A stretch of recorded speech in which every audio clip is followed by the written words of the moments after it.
but that is not their primary source of income. Okay. They will invest and try every and anything. Okay. When I read this, I'm going back 10, 15, it was a long time ago when I read this paper, and it dawned on me, have you ever seen, let's say, the difference between, I don't know if you have a mate who's a draftsman, right? But he works something else during the days as an underwriter, but likes drafting stuff, and will do a plan for you, right? Can still get your plans through planning, as architectural studies, but really they're an underwriter or they're a financial person, but they do this on the side. That person's home office is going to have the best lighting. The pen is going to be super fine. The AutoCAD will have the latest software. It's going to, right? And when I think about some of us in the country, even if it's just our hobby sport, we have boots. Some of our children have boots better than some professional footballers in other countries. Right? That's not about that child's foot needs that boot. Right? It's something about having or being or doing or owning the best. Regardless of some other considerations. So a lot of that will also lead to sort of some entitlement, lack of value, of quality of things, because right now, let me declare, I got a cross pan set, early days. Right? My parents, the pen and pencil sets like that was the thing, so maybe let me do where I am today. But I was just saying that the same thing about resistance to change, while it is, sometimes we know that oppression, and so we don't know the freedom, but we know the oppression, and you pick, it's in abusive relationships, that comes up often. And so the gentleman was speaking about that abuse crossing generations, because without the emancipation of mental slavery, you keep living under those standards, values, terms, and it gets passed on to the next generation. Cool? Yeah. All right. Anything else that, because I do know where we're going today, and I would suggest if you have anything to say. No, let me tell you something. Last week was a special week for a lot of our listeners. When I say that, those that I've spoken to, every last one of them were like, okay, they're starting to feel like, you know what? At first I took some of the information I was getting and I was feeling kind of down. I said, down? Says, no, because what was being revealed and what was being said, I've never looked at it like that. And I said, really? What you mean? What aspect? They said, no, the information was so, I'm going to use this word, pronounced, where sometimes you're thinking something, maybe not to the level that was presented, but you're thinking stuff and you see it and it's being presented right before your eyes and you've got documentation for it. It gives them a sense of, wow, I thought this was going on, but I couldn't put my hand on it. So now they feel, and I would say this, I think they're heading for empowerment, because people tend to want to do something about their plight, especially if it isn't positive. Right. Or they see it going in a direction that they really don't understand, number one, and they don't like the direction in which it's going. My biggest fear is that because of our country's history, like I said, we don't even have the cognitive dissonance. So a lot of our people feel something, see something, know something, are not sure even if they should even say it. Right. Because there's such a disconnect between your feeling and your quality of life with what the country needs to survive. Right. And so that talk of GDP and Moody's and all that, while you're trying to, can I buy the big tin of tuna? Or do I have to buy the small one? But it means I have to buy another one on Friday. You know what? Let me cross that bridge when I get there. But what's supposed to hear Moody's says we're doing great. Standard & Poor's says we're doing great. I hate to prolong this here, right? But I'm going to bring out one point that kept coming up with different people that I was talking to, was when you say we're the biggest reinsurance capita in the world. And guess what? We're paying such a high percentage of money to be insured, and it keeps going up. You get a raise, it goes up. every year. So let me talk on that one quickly, because that's going to come up again. Okay. My full point on that is, how is it that Bermuda is the reinsurance capital of the world, yes, and we have people who can't afford insurance? That's the point. Yes. And we're going somewhere today, and I'm going to, hopefully I brought this thing with me, and what I'm going to show is something that comes out of this other country, right, that I've never read when it comes to us, and you'd think it will come to us first. Oh, wow. Or you'd think somebody will be saying it about us or to us first. And no, I don't have it here, but we don't hear it. But I will talk about it. So really, one of the things that I really wanted to stress about last week, and it took me maybe 2-3 days to get through, for someone to explain to me what happened last week. So I know what I wanted to do. I'm not sure I did it, and that's why I was so grateful for you and I talking again on Friday for the length we spoke. Here's the issue. I have been convinced that we need to, not convinced, but it would be good, I think, if we had a look at 2034 and the kind of country we'd want to be 200 years after emancipation, and in order to determine sort of where we are now, so that we can be where we want to be, or we can even set a path or a plan or a goal or map, yes, to get to where we want to go. And so last week, I thought I was showing Bermuda's economy, how the economy works, and so just how it works. I didn't, and I have since found out that a lot of what came out last week was unknown by quite a few, or maybe the majority, but the intent to keep it that way is what I think I missed. Okay. So the things that I know, I read everything, right? Gotcha. I've read the official Gazette 3 times today, and it hasn't been updated. Honestly, okay? I'll share something with you, really. Sure. I'm not exactly working on something, but if anybody wants to, right? The official Gazette is on gov.bm, right? But actually, you have the official Gazette. And the official Gazette talks about or produces every legal notice, so who's getting married or not, if someone is getting status or something else, legal announcements, government notices, the PADI, over $50,000, or government boards, or ministerial statements, or planning applications. And then the last one is statutory, or statutes and legislation. Okay. So legislation, acts, orders, bills, that sort of thing.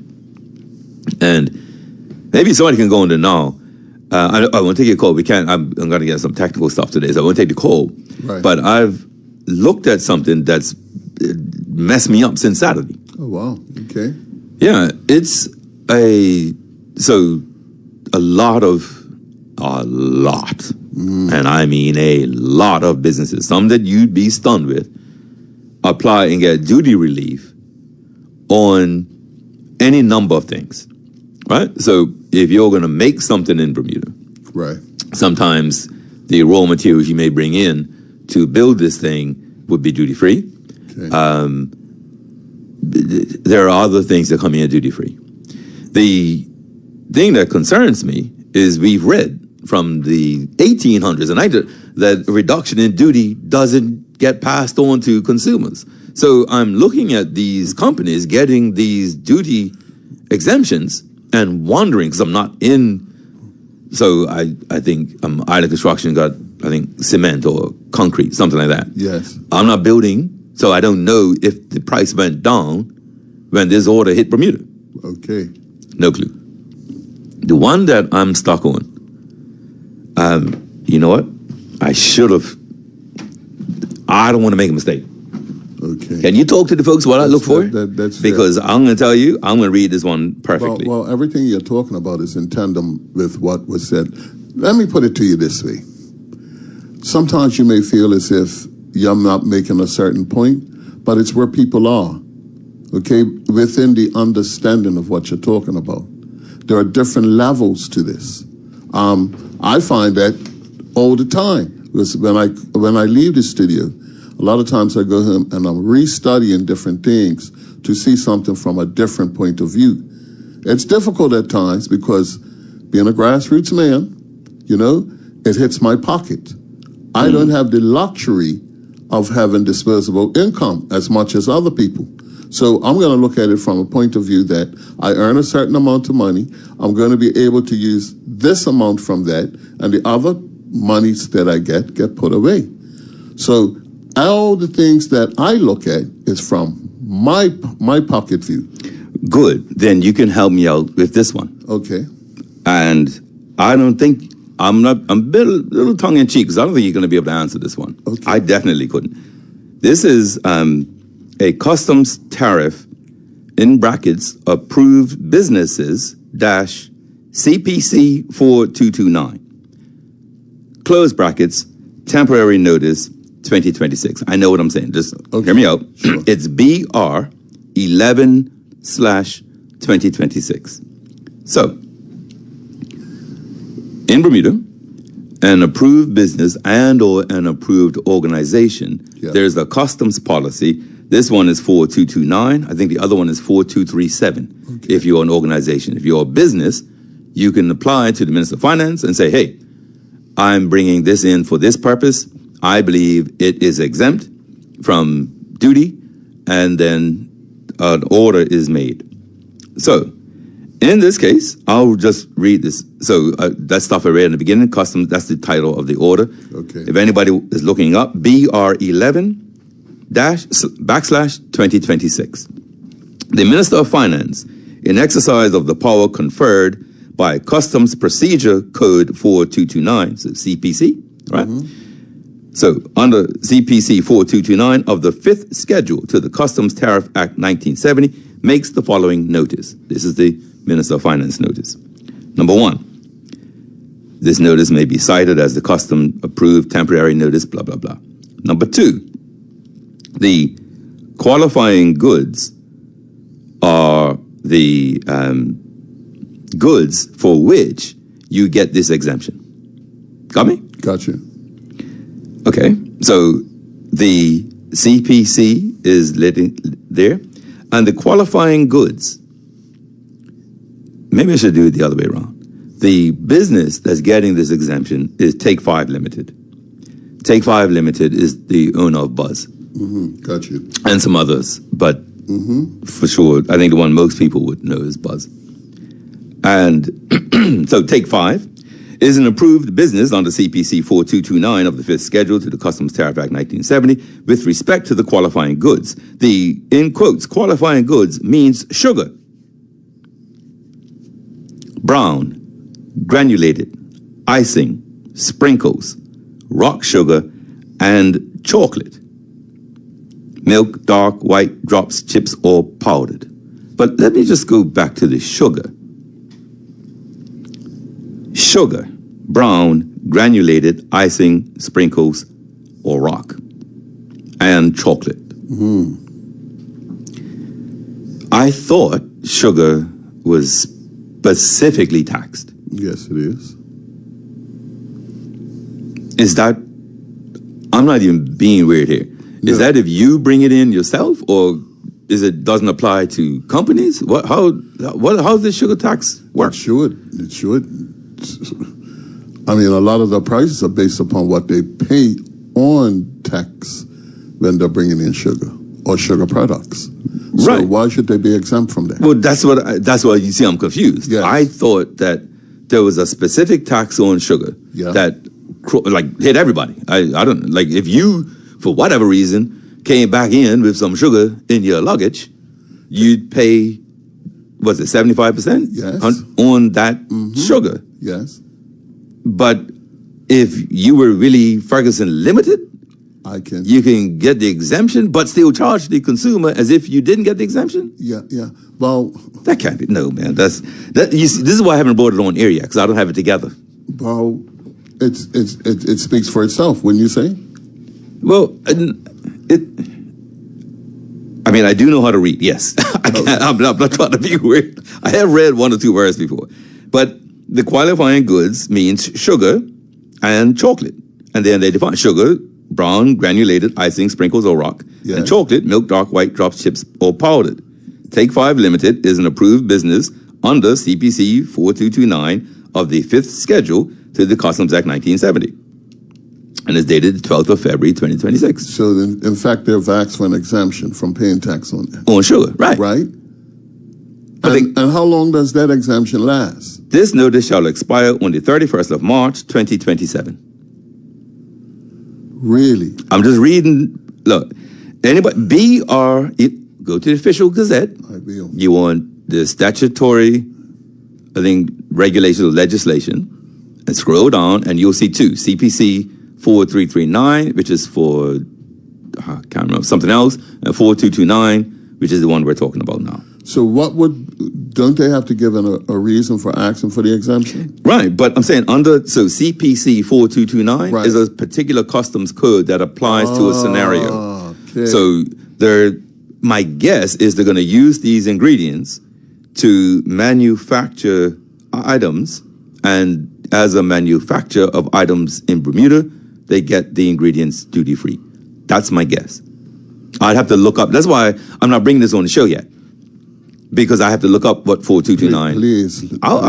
We'll get to the bottom of it. Seriously. But it was interesting that in the history of the country, the very tax reform commissions, right? They have said, we didn't look at reduction of duty because it doesn't get passed on in terms of cost of living, because it doesn't get passed on to consumers. Exactly. And here we have a massive player in the industry getting exempt, I believe, getting exemptions for sugar at a time when there's a specific tax on sugar. Got you. Wow. Well, because the other thing, really, quite frankly, is that how does that deal with the estimates that you think you're going to receive from sugar tax? Because if you're thinking, well, let's put it this way, have you bought in sugar? No. And if the people who do are getting exempt, or maybe the grocery stores don't get exempted, so that's how they hit us. Well, yeah. Because that would be sugar, right? Straight up sugar that we're actually buying. But then we know through our experience that sugar products were greatly increased, the prices, as a result of that. So how could it be for some and not for others? But then again, you don't know, like you said, if they're charging you as if they weren't getting the exemption. Who's to know? The Tax Reform Commission knows. Okay, they said these companies don't pass on exemptions and breaks that they get for duty. I'm reading that. I could probably say it and agree, but I'm just saying. Right. So you can imagine my surprise when I saw a company getting an exemption for sugar. Sugar. Right. I'll tell you what, if you read, because I did do this as well, but if you just go on gov.bm and just go in the box and type sugar tax, all the sugar tax. When you read how evil and bad and detrimental sugar is to the Bermudian life and the obesity and the cost of insurance and all, so why are they giving an exemption for it? Only God knows. It just doesn't fit. You see what I'm saying? Yeah. Like either the thing is bad or it's bad but not for big business. Wow. And how many years have people saying, look, take off this sugar tax and reduce a little bit of the cost? But nope. Wow. So I'm just saying we're not even talking about that. You remember the times I go down rabbit hole, I see something just over the corner of my eye. Yes. I'm looking for something else. That's how that happens. I saw that stupid 4229, clicked on it. You know where that sent me? And you were going. Indeed. So, last week. Yes. I think it's very easy for us, and I don't even mean a race or a gender or not even a class. Just it's very easy to ignore the very few headlines that the Royal Gazette puts out about international business, right? Or about, a lot of the news in international business doesn't sound all that relevant to us. Okay. And I think that's by design, right? It keeps us like, hey, do what you got to do. Yes. Right? As long as, I'm good and you're good and everybody's good, just do what you got to do. And I think, cool. But I'm vexed because I can't find this thing that I thought I brought with me. But even on that point, I've been pretty much living in Cayman all weekend. Right. And we're going to go deal with that because I want to show our story, their story, how things were dealt with and not dealt with and overcome or not overcome. I want to deal with that. But hold on a minute. I must have brought this thing with me because I was so, or maybe I didn't. But what happened, there's a newspaper in Cayman that ran a column. The headline said, Caymanians' insurance premiums to drop this year due to reinsurance. And I'm like, we are the reinsurance gurus. And I've never seen a newspaper headline talk about our premiums going down because of what's happened in the reinsurance world. My. So Cayman did that. Okay. And it said that the increase of participants, so companies entered reinsurance, the amount of capital that went in, and the claims that they thought were going to be crazy in 2025 didn't even exceed $100 billion. And so there's so much excess capital in the industry that Caymanians are going to get a reduction in insurance because the cost of reinsurance has dropped so much. Jeez. Have you ever read that in Bermuda? Never. We are the very place where that capital is created, innovated. Yes. And yet, this is what I mean about information. Yes. Right? So, like I said, as long as we think, oh, that's that international stuff over there that they do whatever they have to do, or, they're cool, as long as they're doing what they do, and we stay out of it, we don't get, I'm not even saying there's anything untoward against us happening, but we just don't get the benefit of even asking the question. Right. But then we know what commerce has been in this country for 400 years. Yes. Right? Yes. Vampires. Right? The inequality in this country is insane, and it's not from international business. It's not.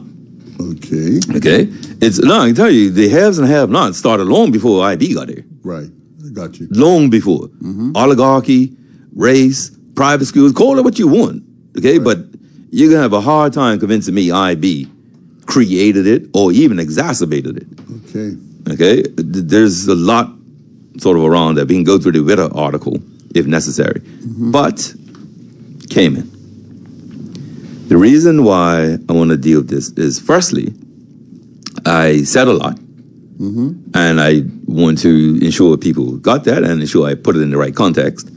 And secondly, I think it's more than a lesson about Bermuda. It's so significant that I think that, how do I word this?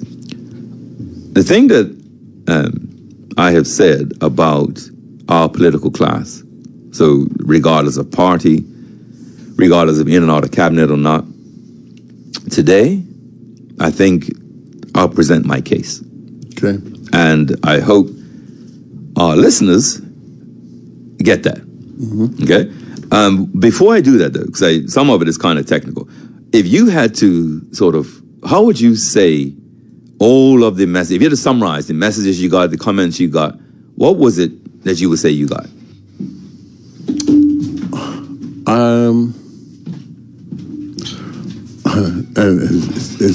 Boy, this is a good comparison, Okay. Because what you've just spoken about is just how they get it. most of them felt that more could be done for us as Bermudians. Okay. And they weren't satisfied that things weren't done for us as Bermudians. You know, I'm going to read some interesting stuff, man. It's good. We're going to have an interesting day, I think. So I want to also remind people first of our company, the Suriname company. Okay, yes. Okay. Because I find that really helps. Okay, so if you were not listening last week, Wednesday or Thursday, I gave a hypothetical so that we could understand how, maybe better understand even how Bermuda functions and Bermuda's international business industry. So we, Willie and I, we created a company. We grow and process and export mangoes from Suriname. Yes. And we went there and we got a contract to supply schools in CARICOM. And so we decide I should go down and lead it. And I'm the chief operating officer at our base in Suriname. And we're processing, we're making a ton of money. The efficiency is through the roof. All of our employees take part in profit sharing because, you know, we're all that. But we then get a contract for Ontario. We're going to supply mangoes to Ontario libraries or prisons or schools. And as a result, you know, we've got to make some investments in the plant. Yes. You've got to hire some more people. And to ensure all this goes well, obviously, I'm going to really kick in as the chief operating officer. The problem is my work permit is about to expire. And so when I said, well, Billy, what do we do? Yeah. What do we do? And what was your answer, Billy? My answer is, well, we're going to have to do some lobbying.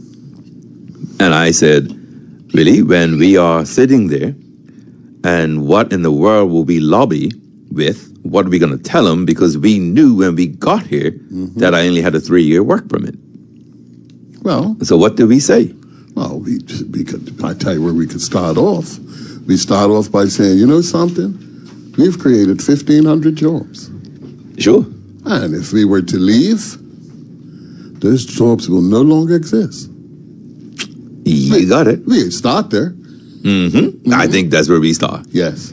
At least that's in the legal way. Yes. That minister and the immigration board might all of a sudden have all kinds of assets if we're making that much money. Well, yeah. Okay. So, all right. And so I was using that to show some of our people, and I put myself in our people's shoe. Yes. Right? Particularly when I was younger. If you on a 3-year work permit, I'm hoping you're packing on 2 years, 11 months, and 28 days. Right. There's just, right, 3 years. Can I say something here? Of course. No one could tell me that does not happen. That what does not happen? That lobbying don't take place. Well, mate, you might have forgotten.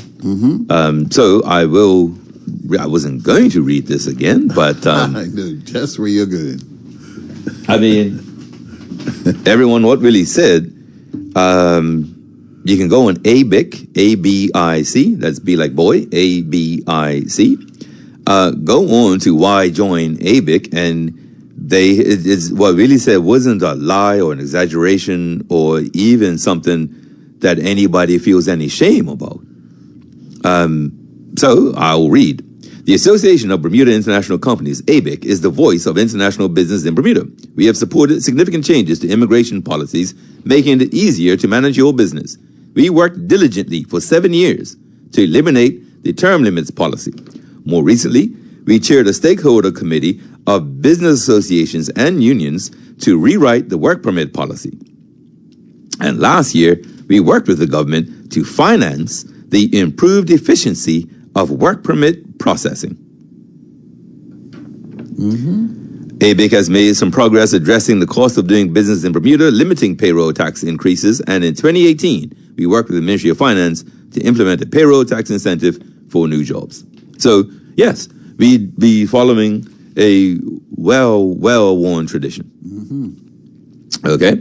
So, that was in terms of the employment side and the work permit side, and perhaps putting us in the shoes of a few, or allowing the voiceless to see where you were to just Yes. so good. And then I said, okay, so we've now bribed the immigration guy and we're straight. And who knows? Like I found somebody down there, so I may marry him in a couple of years and then get my own passport anyway. So it'll be all good in 5-6 years anyway. But we now get this contract for Ontario, and so we keep doing all these. We get quotes for the trucks and the process and everything that we need a lawyer and accountant for in Ontario. Yeah. And our lawyer's like, listen, you need to be an Ontario company because being a foreign company is just an issue, and local company, so we incorporate a company in Ontario owned by the Bermuda company. Got you. And so we start shipping from Suriname to Ontario, making a ton of money. We do mango juice, mangoes, all sorts, puree, and got it. And now we obviously want that money in Bermuda that we've been making in Ontario. Yes. But if there's a tax on sending profits to another country because they want the money to stay in Canada, what do we do? And so we considered if there was a tax on, say, dividends, the money, your share of money from profits, but there was no tax on making a loan payment because you borrowed money from this Bermuda company and you got to pay them back. Yes. So who will put tax on a loan payment? We create a loan situation. Yes. Like, right, the Ontario company, because it was I or you and I who negotiated the contract. So you owe us for that legal service. Yes. You are using the brand of Suriname Sweethearts. Yes. And so that carries big value in the industry. Okay. And so we put all of that together, monetize it, and say, you owe us $18 million. Wow. And so although they're making big profits based on their expenses, the licensing fee that they owe us costs X amount a year, which wipes out their profits. So they don't pay tax on sending the money to us. Yes. They don't pay tax to the Canadian government or the Ontario provincial government because they haven't made any profit. Right. And the money comes back to us. And of course, we have no personal income tax either. So that's how we get our money clean out of Ontario without paying tax and avoiding tax, not evading tax. Clean? Got you. All right. So the Suriname company, it was obvious because it was mangoes, packaging mangoes and right? And the chief operating officer, you can imagine, right? The person who can talk to everybody, can get those things done. But if that company was a financial services company or an investment company, every single thing I just said still applies. Instead of a chief operating officer, might even be chief operating officer, but that person knows all the rich people in Suriname. Yes. All the business and can get all that insurance business to the reinsurer who he works for in Bermuda. Yes. And so losing that person is a strategic liability. Got you. So you do everything else you did so that that person stays, even though what the business does isn't all that tangible. All right. So I went into the Cayman Islands Employment Report. And the reason why I went here was because we were looking at Cayman, we were considering what Bermuda would be like in 2034. And when it comes to immigration and work permits, Cayman was in the same industries we're in, roughly same sort of population, demographic, sort of, kind of. Question for you. Does the Cayman have any natural resources? Not that I'm aware of. Okay. So we're very much similar. Extremely. And I read out a few highlights from this report, and I'll do that again. Part of the challenge, for those who might not have been listening, was that the Caymans went through a population explosion. I don't say boom, it blew. I'm going to give you some numbers today, and just consider if this was happening in Bermuda, the kind of impact it was. So they did a 2024 labor force survey, same thing that we do, the LFS, says that the total population, okay, so this isn't even working, right? This is the total population of Cayman grew by 25% between 2021 and 2024. So they went from 71,000 people, 71,000 in 2021 to 87,866 3 years later. Ooh. Now, I tried to picture this, right? For instance, how many cars, right, do you now import a month or a year versus what you would normally do for that much of a population? Got me? Yeah. Some of the fundamentals like, I don't know, tar and water. What does that do? The fundamental stuff. Got me? With an increase like that. I'm looking at accommodation. Right? Oh, that too. Wow. But that's the issue. So if you have that boom, and if the construction industry is foreign-led, the benefit of the boom still won't hit the Caymanian. It's true. So, but it did say the working age population expanded by 27% to 75,067 people. To give you context, our workforce is about 34,000. Okay. So their workforce, 75,000. Tourism had such growth that they believe in 2024, the tourism sector is 82% larger. Do you understand what that means? 3 years later, like you almost, try to imagine, an 82% increase. Yes. So you're doing something all this time, and then in 3 years, you almost have to completely double what you're doing just to keep up. Yeah. Okay. Construction and government services expanded at a slower rate. Construction, to your point, 20% increase. Government, my guess, administration, 9% increase. And a distinctive feature of the Cayman Islands labor market is its reliance on expatriate workers with active work permits increasing 6.7% from the previous year to 37,196 by June 2024. So 37,000 work permits is larger than our workforce. Okay, we have 33,000 total. They had 37,000 work permits. Let me tell you something. I visited the Cayman. In fact, I went there once to build a foundation for a building. Okay. And I was there for a little bit. And when you look at that country, you go down a foot, you're hitting water. Okay. So it's a different... to say that they built that place up, it took significant understanding of the terrain. Not only that, the expertise to build on that type of terrain. It took a lot. So I can only imagine that their construction costs are very high. Well, indeed. I'm going to just tell you some other highlights before I get into the sort of new stuff, just recapping this a bit. The total employment grew from 53,000 in 2021 to 61,000 by 2024. That's the employment rate, 15% increase. But in their workforce, right, let me just give you some numbers here.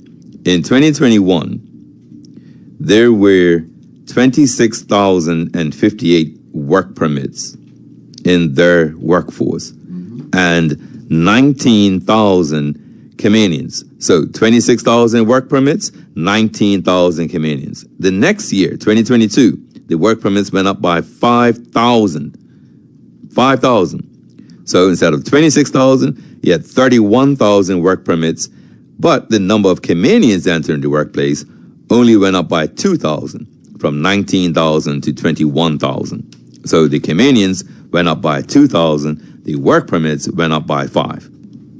Then, the next time it was checked, which was spring 2023, the very next year, again, work permits went up by 3,700.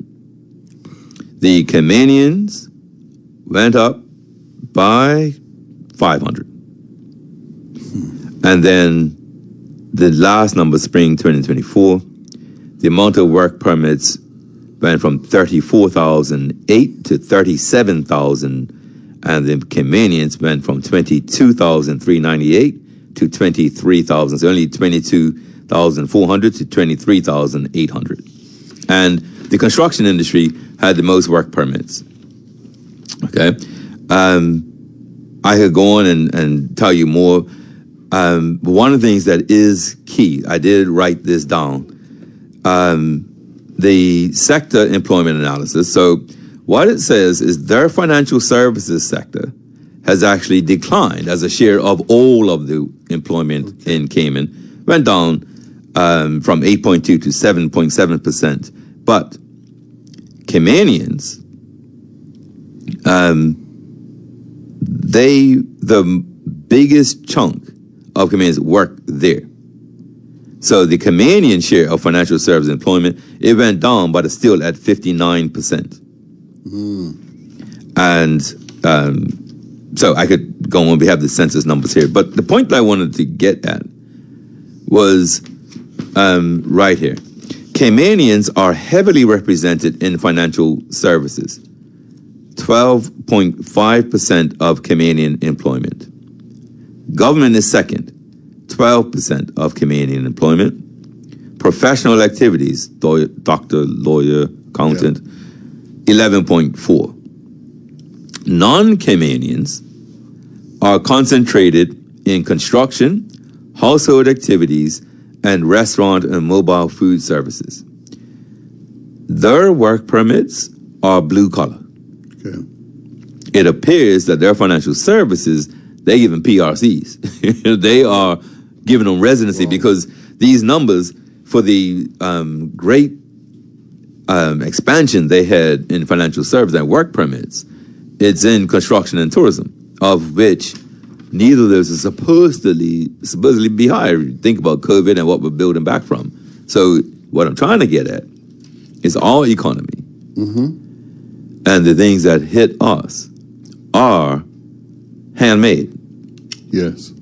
So if CARICOM countries are surpassing records for tourism, if Cayman is building, and if they are importing for staff, for tourism and hospitality, where are we in our tourism and hospitality? So what I'm saying is general in the region, and then you have to look at performance, and if we were doing better than most, we would say, oh yeah, it's because we did this, right, or we did that. So if we're not doing better than most, then what? You know, I kind of went off in a trance just now, and I was thinking, being the grassroots person that I am, what did the Caymanian people think about all of this? It's funny you ask. Because the reason being, and I'm only taking it from this point of view, it's like all of this, barring all the numbers, all of this just seems sudden, bam. Absolutely. I can only imagine something like that happening in Bermuda with those numbers, or in comparison. Say we had those numbers. Wow, did Caymanians feel displaced? Did they feel? That's the natural course to think.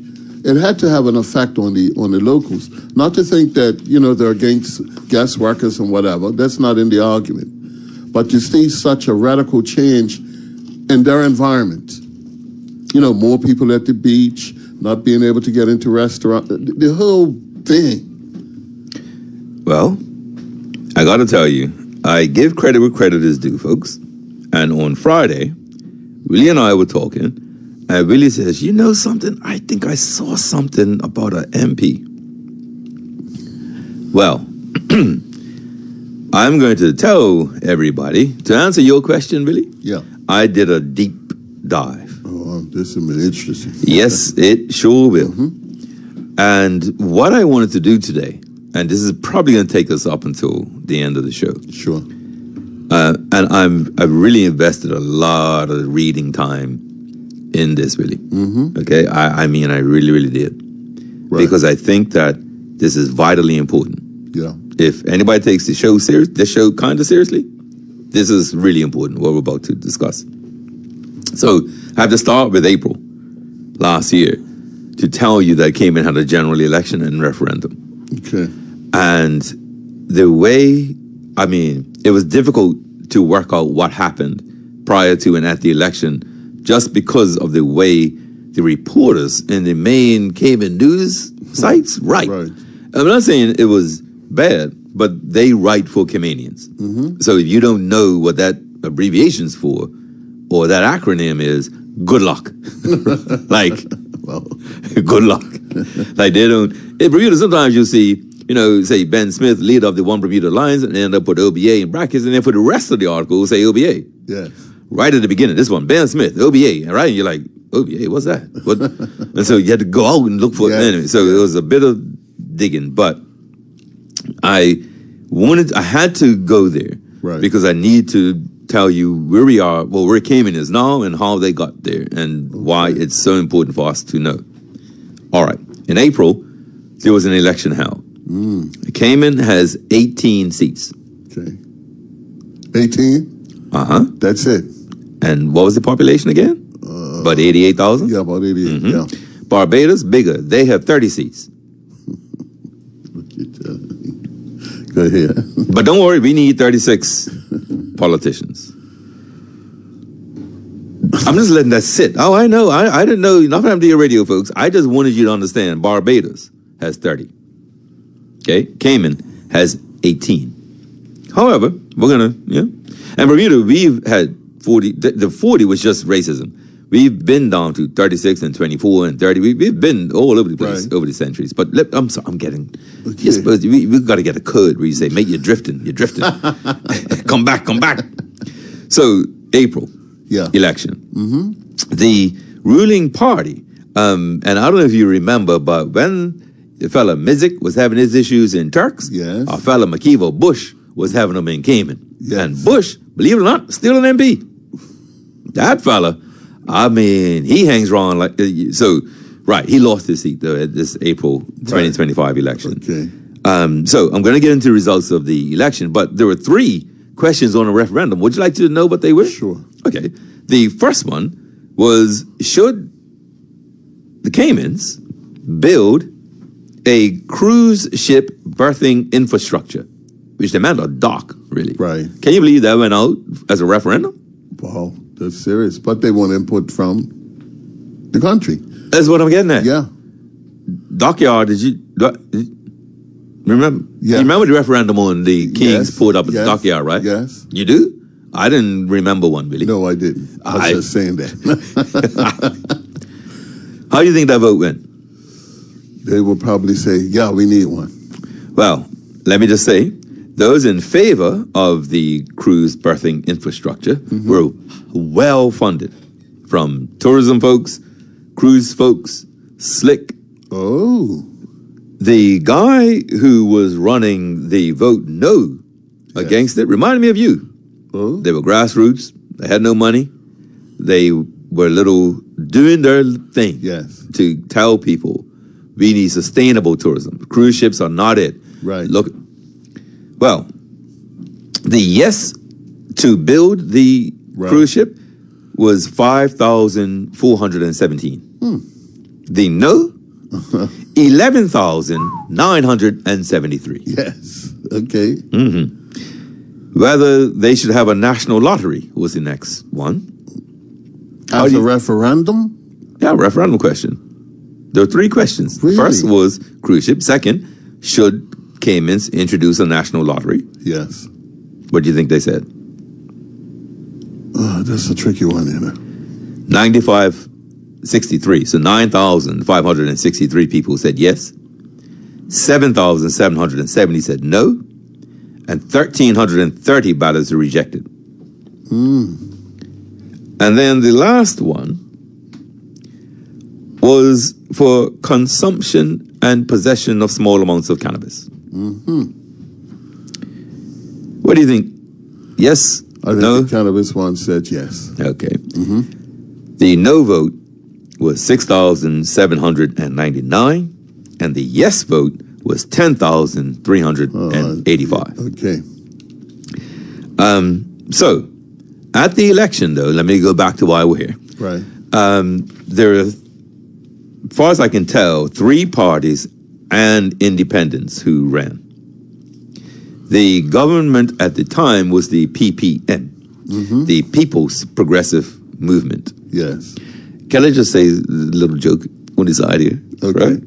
The People's Progressive Movement, I thought I had written it down wrong, right?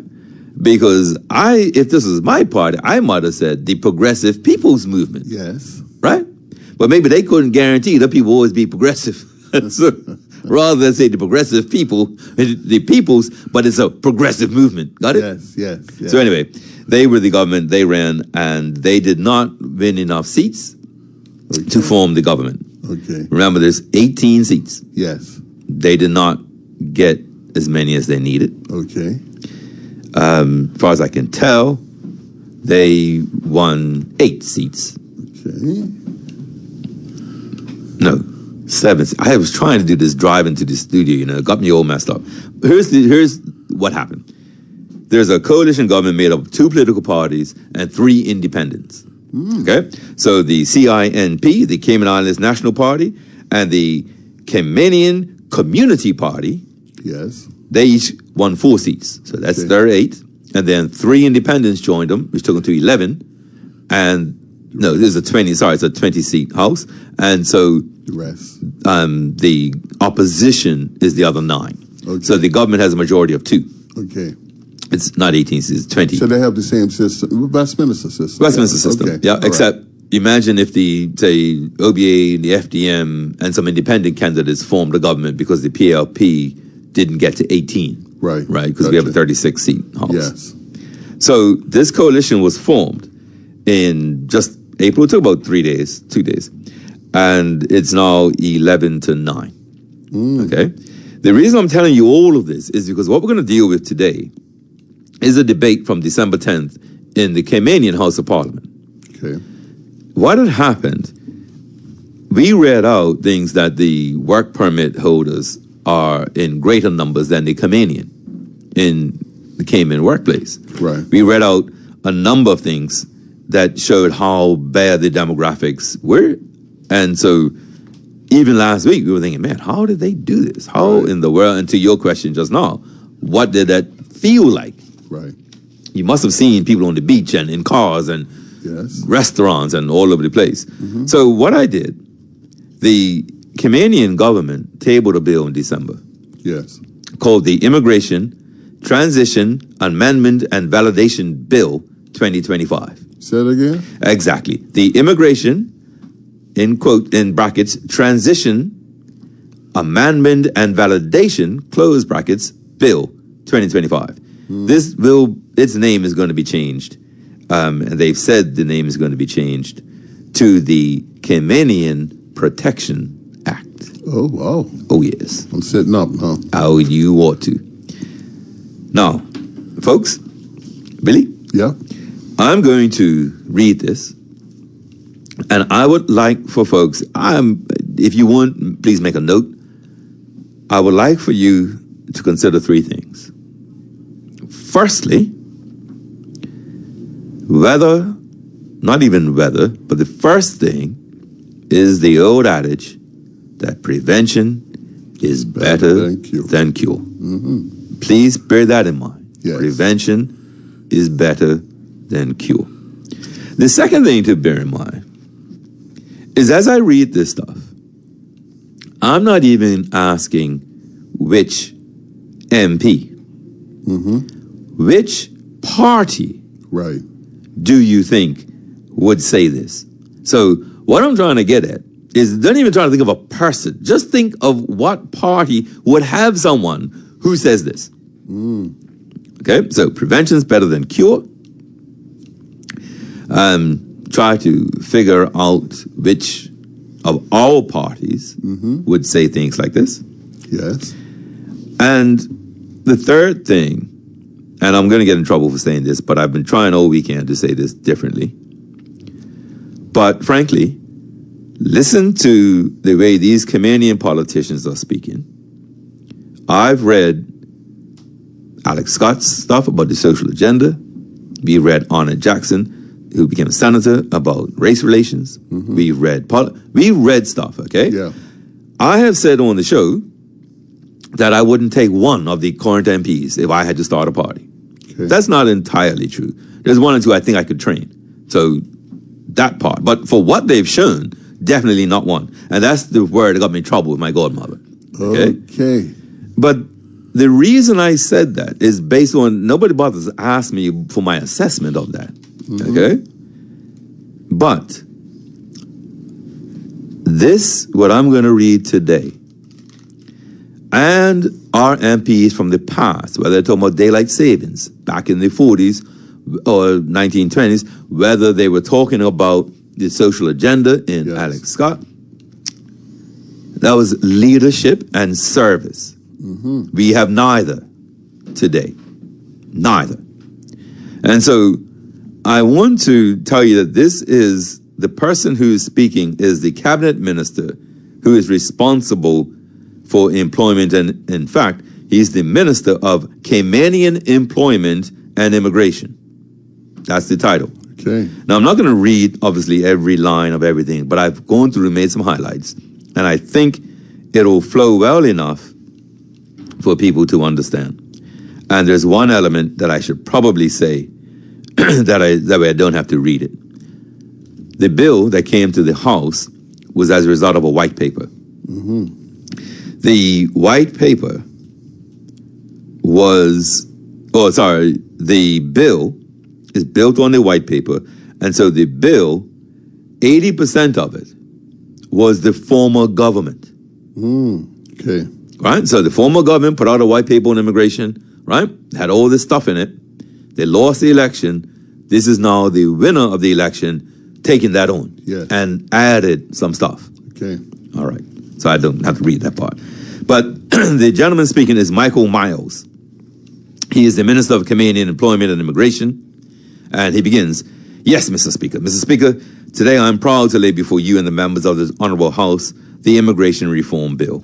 It has been 15 years since meaningful immigration reform was passed, and today we need common sense, the next step forward of this approach. I would like to provide some context for our debate around the current reality, the case for reform, and why we must act now, how we have ensured a fair approach, including public and private consultations, common objections, and the cost of further inaction.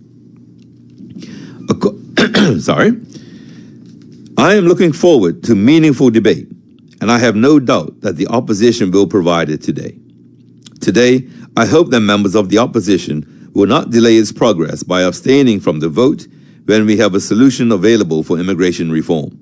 Today, there is an opportunity to choose to work across the aisle for the betterment of our people and to pass the bill with yes votes in unity for our country, and I look forward to that.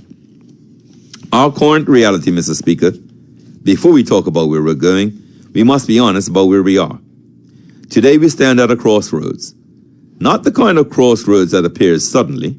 No, this has been building for decades.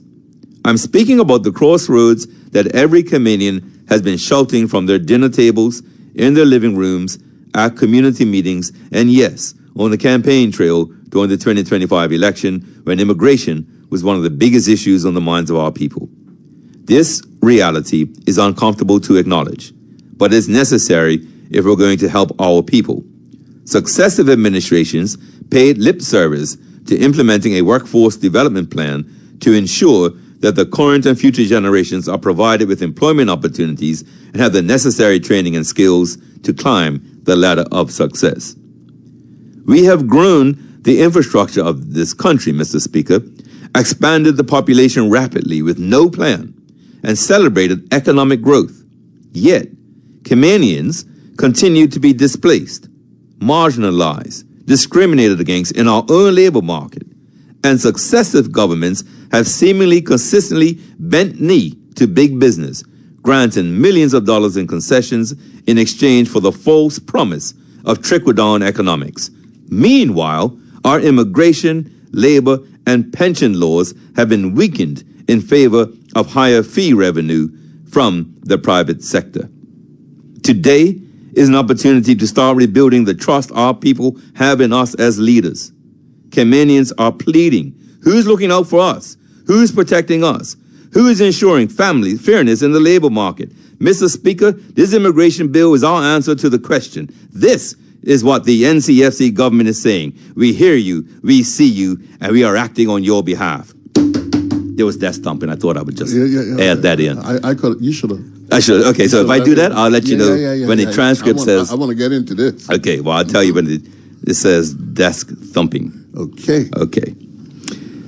The case for reform, where do we go from here? The bill is not revolutionary in its content or approach.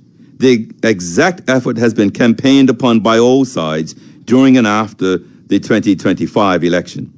Okay. It has been the subject of many reports at significant expense. Let me be crystal clear. We know that immigration reform is not a one-size-fits-all solution or quick fix. We know this immigration reform is not going to be the only change that is needed. Education and training, as well as social and community development, are equally critical parts of the equation. I have full confidence that in the next months ahead, my colleague, the Minister of Education, will bring forward complementary reforms that will prepare our people, equip our workforce, and ensure that when opportunity knocks, Caymanians are ready to answer. This is about building a Cayman where every Caymanian, whether by birth, generational, married to a Caymanian, or having received status through the permanent residence point system, can fulfill their potential. Where prosperity is not for the privilege reserved for some, but an opportunity available for all of us. Here are a few areas where this immigration reform bill will make a difference. Mr. Speaker, businesses, particularly our small businesses, the backbone of our economy, struggle when they invest to employ someone on a work permit and pay to bring them from another country, only to have that person leave within a few months to work somewhere else. They're left spending money over and over again. This immigration reform creates accountability for the privilege of working in our islands so that guest workers who do not want to engage in the job for which they have been hired will have to leave before seeking further employment. The cost of job hopping to businesses and the system is way too high. That's the opposite of what. Yeah. Okay. Just making sure. The issue of capacity, that was Stuart Hayward's point, and the cultural fabric of our country is also being impacted by permanent residence and Cayman status grants. We have historical data on both sides, but let me share data with respect to the recent 10 years. From 2015 to 2025, Mr. Speaker, we've granted permanent residence across all types to 9,084 individuals. 4,000 qualified through marriage to a Caymanian, and 2,971 qualified through the point system, with the remaining 2,088 grants spread over other pathways to permanent residency. And then they break down the numbers. In 2024 alone, Mr. Speaker, the status grants approved were 1,518 people.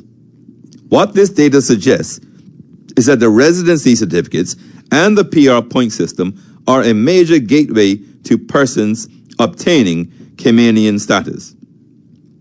A key element of this bill is to ensure that through the annual declarations, individuals who are getting permanent residency by marriage to another permanent residency holder or marriage to a Caymanian are doing so in a true marriage, not one of convenience, and that such marriage stands the test of time throughout the period of permanent residence and in due course Caymanian status.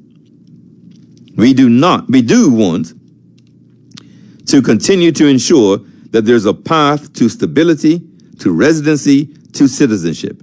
However, we cannot continue with the parameters as they are currently, as they are unsustainable for our infrastructure and are creating barriers for Caymanians to live and work in our own country. Mr. Speaker, this reform is not just a smart policy. It is the right thing to do. Yep. Every government's first responsibility is to protect its people, not some of its people, not the loudest voices, all of us. And that means ensuring that Caymanians in our own country have a fair shot at building the best possible life. Get ready. This is about dignity. This is about respect. And this is about saying that being born Caymanian or earning the right to call yourself Caymanian means something. It means that you are not pushed aside. It means that you will not be forgotten or overlooked or ignored. The economic argument. Let's talk brass tacks, Mr. Speaker. Let's talk economics, because this reform isn't just about being morally right, it's economically smart. For Caymanians, fairer opportunities for employment and advancement in our own country. Greater protection against persons who take advantage of individuals. No more having to resubmit documentation for confirmation of status, streamlined and efficient, and being respectful. For employers, greater protection against job hopping that undermines investment in employees. More efficient processing of work permits, no more year-long waits, and the provision of reliable express service. Greater clarity about what is expected in relation to employment and immigration, and clearer rules and predictable outcomes. For residents, more checks in place to ensure that people have the means to support themselves. More safeguards to ensure that our community welcomes people who want to contribute to our people and our culture and not exploit us. For society overall, more checks in place to ensure that we are welcoming people who want to be part of our communities for the right reasons. Closing the loopholes and gaps for persons who are looking to shortcut and take advantage of the benefits we offer. Better data sharing across government departments, leading to more informed, data-based decisions. Wow. Wow. Yeah, no, and this is the minister who brought the bill. Yes. This is just the first speech. He's not even warmed up yet. The reason why I said we can't take calls is what I'm about to read. Okay. Fellas, people listening, just hear what I'm about to say. Okay? Mr. Speaker, let me give you a couple of real-life examples of the impact of not doing anything at all. I want to introduce you, Mr. Speaker, to a Caymanian young man I will call Sam. Sam is 47 years old. He is a father of 2 school-aged children, a husband, and his family's main breadwinner. Sam is an IT expert. He has about 15 years' experience along with many certifications. Sam's position was made redundant 8 months ago. He has applied to over 70 jobs since being made redundant. No one has called him back, despite him applying through the Jobs Cayman portal and being assigned an employment service unit officer. Sam has spent all of his savings and is unable to support his family. He's desperate to work and support his family. Sam feels shame, guilt, and he's angry. He feels abandoned by us. Sam told me he thought about ending his life, and by the grace of God, he did not. He feels that he has failed his family and is less than a man. Out of desperation, he applied for welfare benefits and is currently receiving welfare payments as an able-bodied Caymanian who wants to work. I'm pleased to be able to report to this Honorable House that our ministry has assisted Sam to find full-time employment in IT. Well, there's some more desk thumping there, but... Okay, I want to introduce you, Mr. Speaker, to Kylie. Kylie is a young Caymanian who has a passion for serving others through medicine. She received a government scholarship for about 2.5 years, which equaled about $50,000 in investment in her. She attended Middle Tennessee State University and earned her Bachelor of Exercise Science degree. Upon graduation, she stayed in the U.S. to sit her board exams and earn the prerequisite experience to become a fully certified registered nurse. While away, she fell in love and married her American partner. Always wanting to return home and cognizant of the commitment of her scholarship terms, Kylie and her husband made plans to return to Cayman in September 2024. Ahead of their move, Kylie applied for countless jobs at major healthcare facilities and private clinics. She received no reply from any of them. Through a family connection, she was able to speak directly to a possible employer she had applied to, gaining an interview in November 2024 and securing a verbal offer in December 2024. On that basis, her husband sought employment on the island in his field of work, IT. By contrast, he was contacted by several employees immediately and secured an offer to start in February of 2025, inclusive of a relocation package. Despite Kylie's qualifications, contractual obligations to return home, her desire to return, and a job offer, Kylie only received her approval to work from the Nursing Council a full year later, on October the 10th, 2025. Through what seems to have been based on a family connection who spoke directly to her employer. This scenario exists because our antiquated laws, our policies require 3 years experience for anyone with an overseas nursing license. At one point, it was suggested to Kylie that she should go back to the U.S., gain the experience, and then return to Cayman. Mercy. Well, you said mercy. Hansard called an anonymous member saying, wow. Yeah. Mr. Speaker, imagine telling a young Caymanian that she cannot gain experience in her own country, making her jump through hoops for more than a year, knowing that she was on a scholarship with expectation to return home while her expat partner found a job to begin within 3 months. That is red tape at its finest, and it drove Kylie away from her home country. Thankfully, through a community connection, family support, innovation, and determination on the part of our new employer, and assistance from my colleague, the Honorable Catherine Ebanks-Wilkes, the Minister of Health, we assisted Kylie through a system that does not prioritize Caymanians. Today, Kylie is working as a registered nurse and has a bright future with the goal of working in maternity care as a midwife.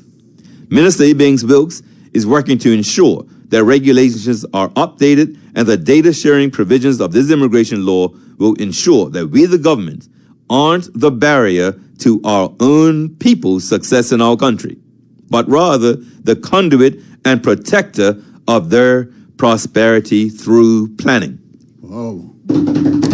Excellent.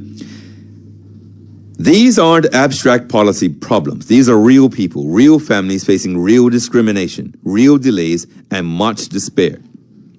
We should no longer allow time to pass in helping experienced Caymanians like Sam and newly qualified Caymanians like Kylie and the many more Caymanians like them. We must act now. Mr. Speaker, let's explore the cost of further inaction.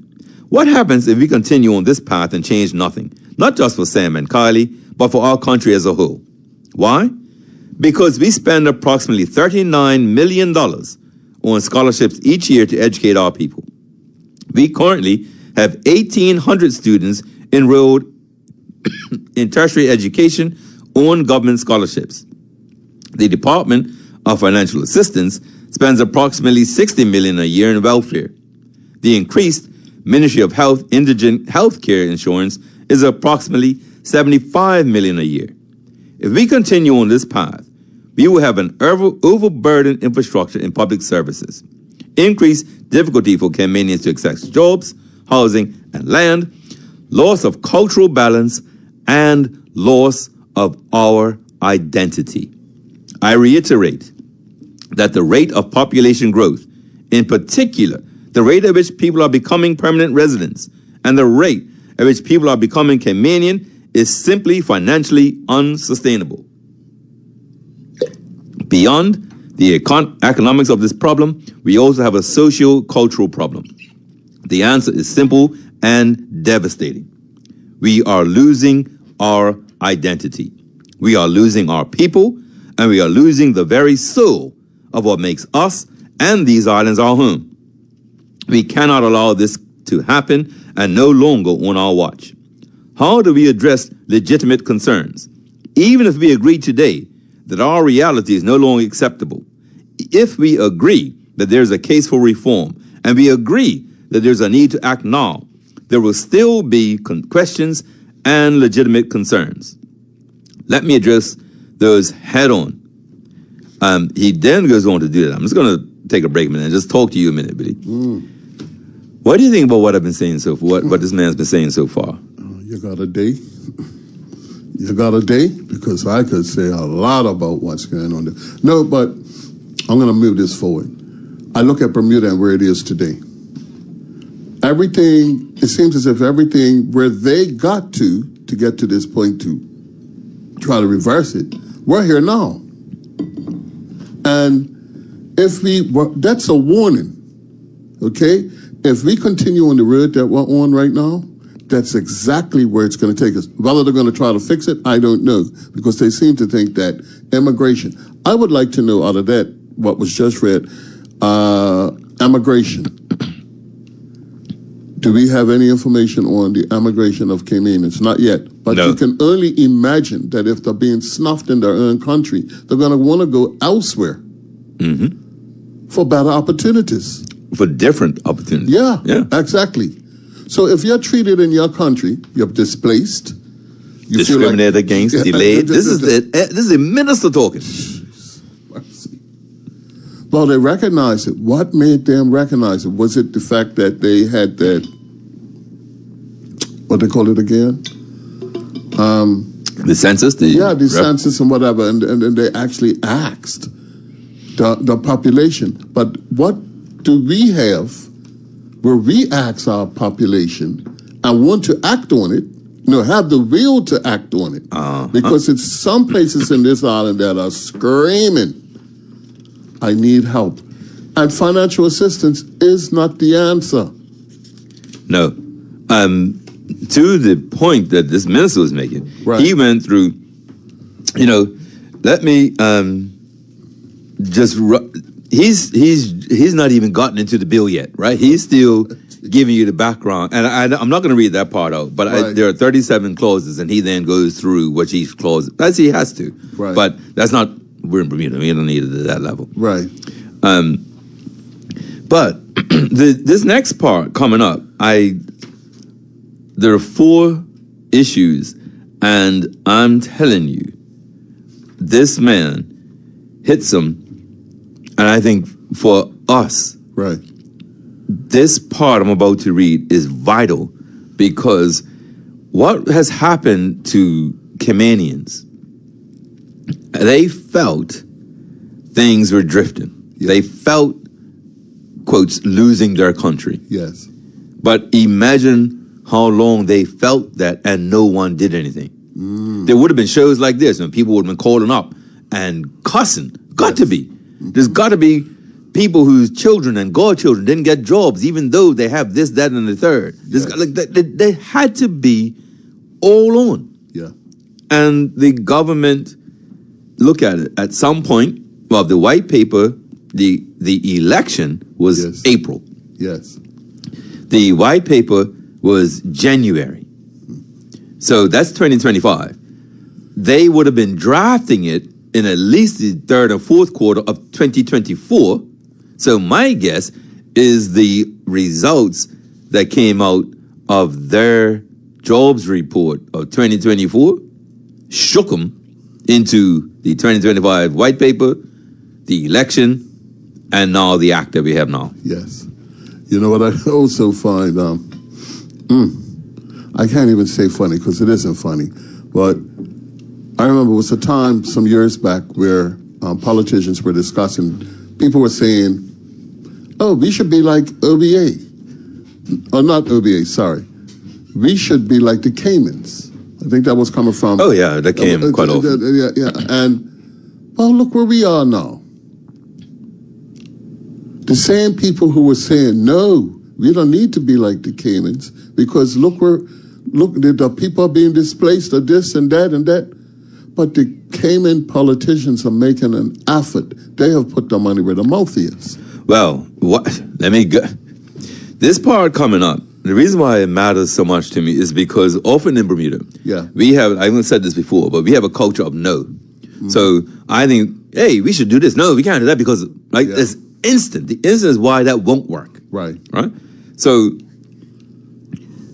the immigration reform, what I like about this minister, the reason I stopped at that moment is because I really do think this next part is very, very telling for us. Some critical thing is going to come up here. Okay? So he says, even if we agree that reality has to change, even if we agree we have to act, and even if we agree you have to act now, there are some legitimate concerns, and I'm going to address them now, he says. Number 1, and I want you to still, our listeners and you, still please consider if this was in Bermuda. All right? And if it's in Bermuda, try to think who would be saying this and whether they would think there's even an answer to it. Ready? Okay. Number one, this will make Cayman unwelcoming to expats. Right? And that's what everybody, right? If you do immigration reform, that's what you want to go back to fishing and farming? Yes. Right? How many times you heard that? Right? Yes. Response? Not at all. We still very much welcome the labor we need to fuel our economy. We have more jobs than we have Caymanians, so we need labor. But mutual respect is required on both sides. To quote the distinguished Dr. Roy Budden in a speech from June 2023, guest workers should never forget that they are guest workers in another person's country. We owe guest workers a fair immigration process, and we owe them safe and fair working conditions. We do not owe them a fast track to residency or a guarantee of the same privileges as all people. The policy changes and legislative amendments in the bill are based on data, and the amendments are based on consultation and feedback. The data reviewed and feedback received from across our community support that these proposed changes are fair, necessary, and long overdue. They are not changes intended to divide. Wow. We owe them fair working conditions, safe and fair working conditions, and a fair immigration process. We do not owe them a fast track to residency or a guarantee of the same privileges as all people. I don't believe what you're reading. I'm sitting there and I'm listening and I'm saying, wow. 2, businesses need flexibility to access labor quickly. And the response? And they will have it. I do not expect local businesses to hire Caymanians who are not capable of filling the roles. All I'm asking is that the suitably qualified or experienced Caymanians are given a fair chance to be considered for jobs, and that where the Caymanian skills, experience, and qualifications line up with the role, as it is required within our current laws, they are given the priority to fill the role. We're not stopping work permits. We're simply saying to apply for a work permit grant rather than clogging up the system using temporary applications for jobs that aren't temporary. Yes, we know that the onus is now on the government to dramatically improve the turnaround time for processing work permits. We know we have to improve workflows. We have to automate and innovate and give businesses the evidence of an efficient, predictable turnaround on the work permit application, which actually gives the businesses more stability and protection from job hopping concerns. Number 3, we need a balanced approach. Mr. Speaker, this is a concern I've heard frequently in the last few months from different arenas. It is one that comes up like a catchphrase because I've not heard it stated with any clear description of what balance means in this context, nor have I heard it conveyed with any substantive solutions. To ensure that we have struck the best possible balance, I want you to hear, I know this in the House, I know there's still politicians, and I know what politicians are. Believe me, if anybody does, I do. Right. But I also know that unless it's really bad, politicians don't straight up lie. Right. We have some lying politicians, and they've told us they've had to lie to us. So we're not special. Right. But I want you to hear the consultation that he says they've done.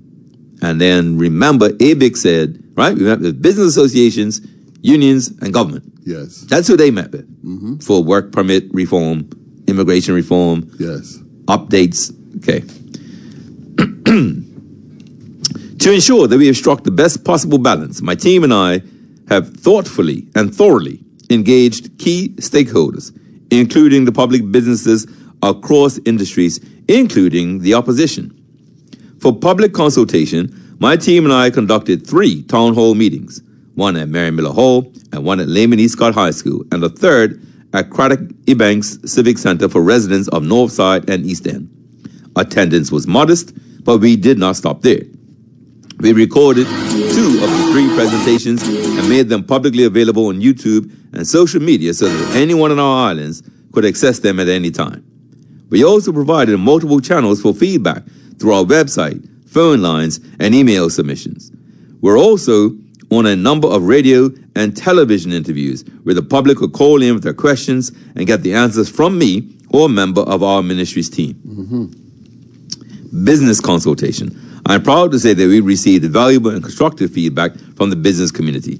Feedback that is helping us shape a better, more transparent, and more efficient system for everyone who lives and works in these islands.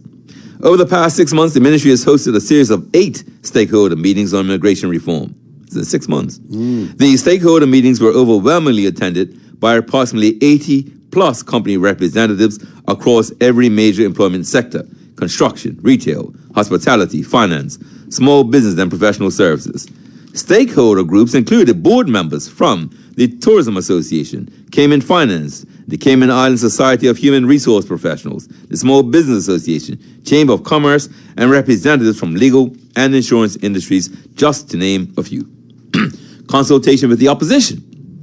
Our team held 2 sessions with the leader of the opposition and his members on October 27th and 31st to walk them through the proposed changes and seek their feedback.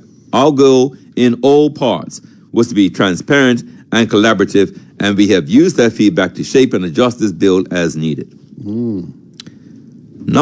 For the avoidance of doubt, where balance is offside, my view is that it should always be grounded in fairness and legality in favor of our people, whether they are business owners or employees. Jobs will disappear or companies will not be able to recruit. That's the 4th issue. Mr. Speaker, listen to these numbers, okay?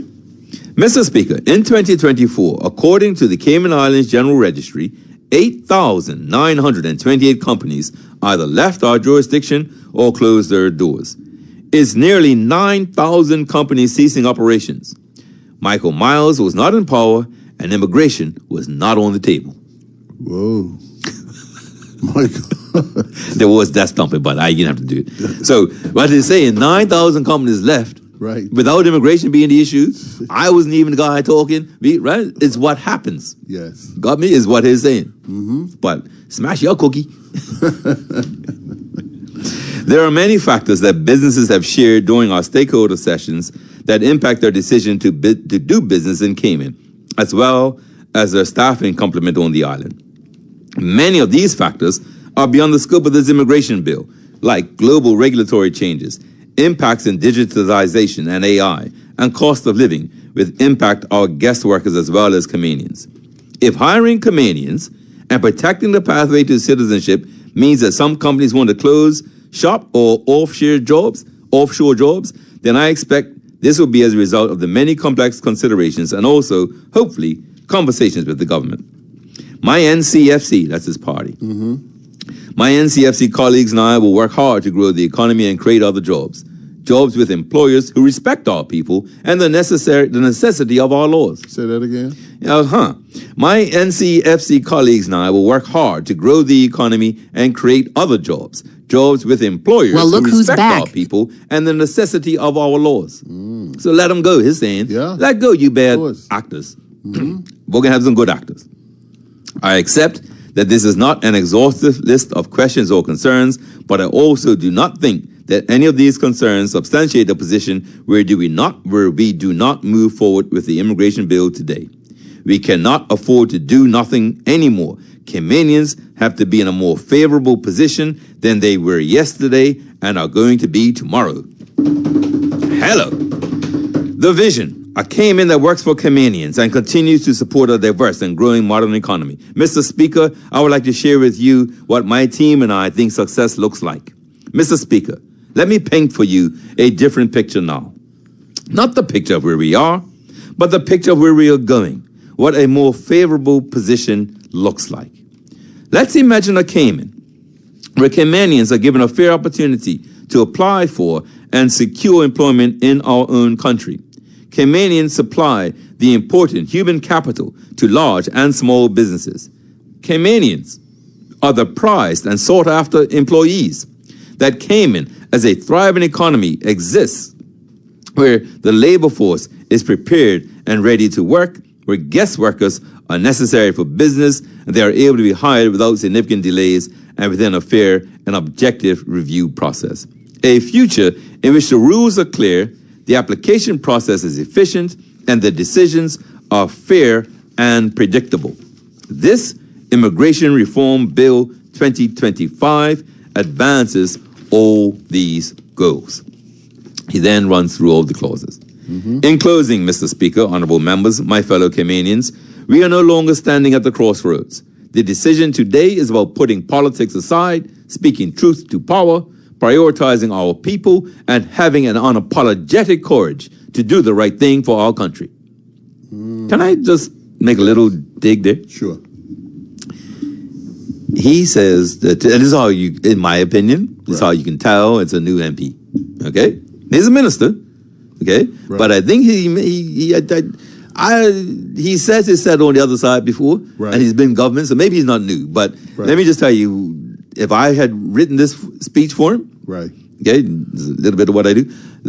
He says I would have taken it out. I would not have put it in, because when I read it just as a speech writer and storyteller, yes, I thought, oh, no, fella, what you doing there? And I read it out, so it probably went right past most people. But this is what he said.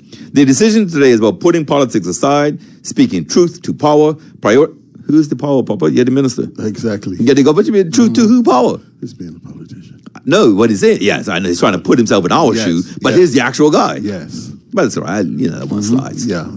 It's been very, very good, old speech. Well, yeah. We can continue down the road of abstaining from progress, overwhelmed systems, and Caymanians feeling like strangers in our own country. Or we can choose a different path. We can choose the path of reform that inspires hope. We can choose the path of courage.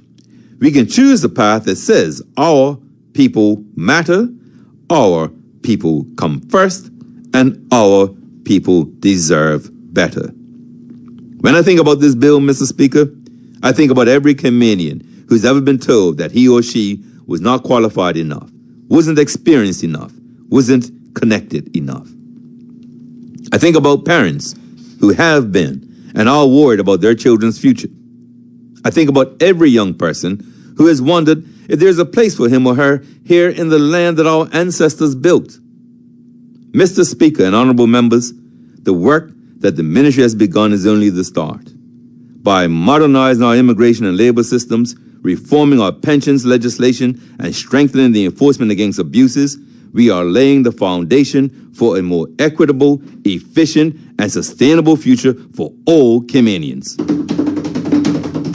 These reforms are more than about policy.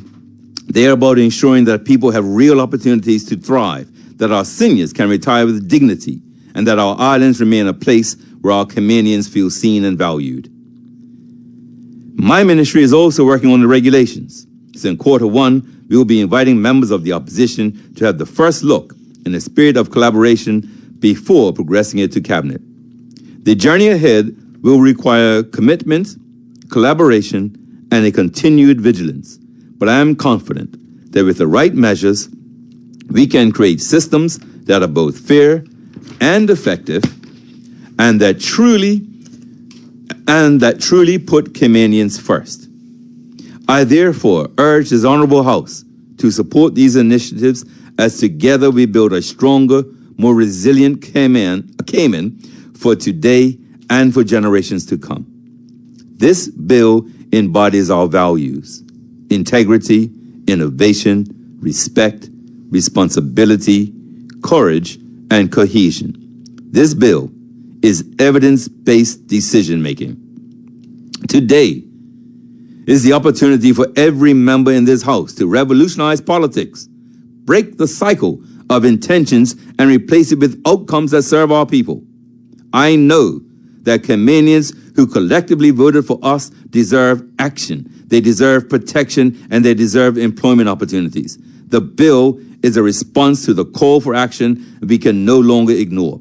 Our Caymanians, our guest workers, residents, and visitors deserve the best this country has to offer: unity, prosperity, and hope. Thank you, Mr. Speaker.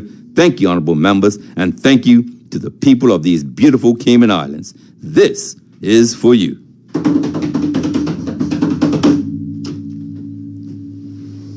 One speech.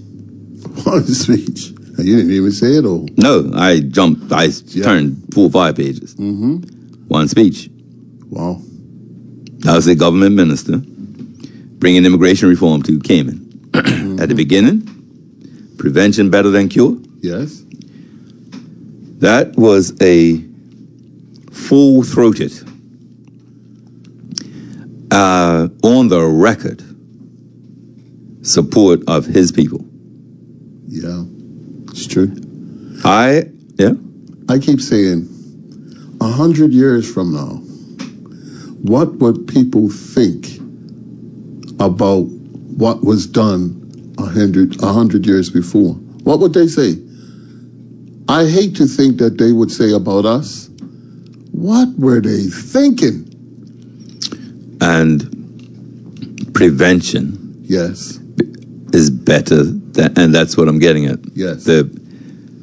I'll tell you what, we don't have that long left, right? Sure. I'm going to, let me just give you a little bit about the first person to speak for the opposition. Yes.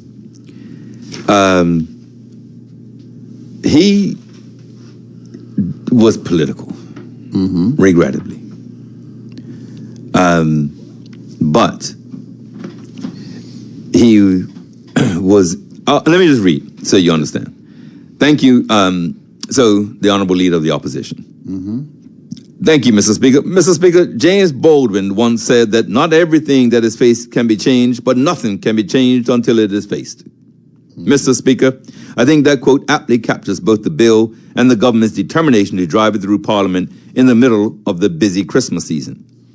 Perhaps it is a good political move, Mr. Speaker. Most people are too focused on the holiday season, wondering whether they will receive a bonus or little more than a $500 honorarium to help with the Christmas expenses, rather than paying close attention to what we are doing in this honorable House. For the record, Mr. Speaker, the official opposition has no objections to reforming immigration.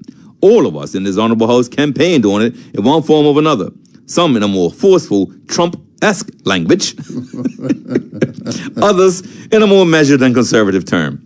Either way, Mr. Speaker, we all agreed that updates to our law was long overdue. The reality is that some in our community will breathe a sigh of relief and say the changes are not as drastic as originally feared. Others, however, will say the bill is not going far enough. And then, of course, there's a growing number of small Canadian businesses that are deeply worried about their future because of the cumulative impact of recent policy shifts, from the minimum wage increases to higher fees to boost government revenues, and now fundamental changes to immigration laws. So I just want to, let me just do this part. Now, Mr. Speaker, before the rhetoric starts, before the speeches about who loves Cayman more, and the history lessons and the casting of blame, I wish to reiterate clearly that the official opposition supports immigration reform and intends to be as cooperative as possible. However, 24 hours to review 17 amendments and their implications to such an important and critical bill is simply not enough for us or the general public.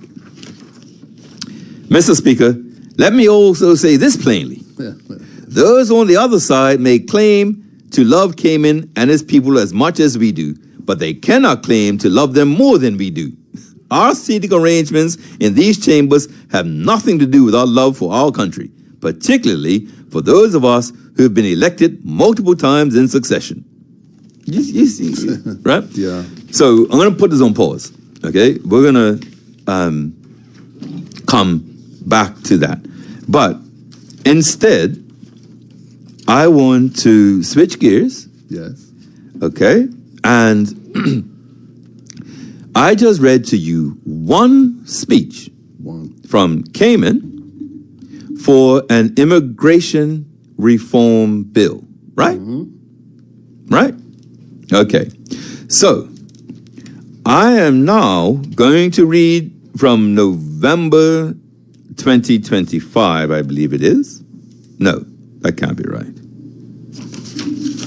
Actually, I think it is November 2025. Okay, now, that was the immigration reform bill, and the speech I read, plus that little bit, was just the opposition. But that was the minister introducing an immigration reform bill.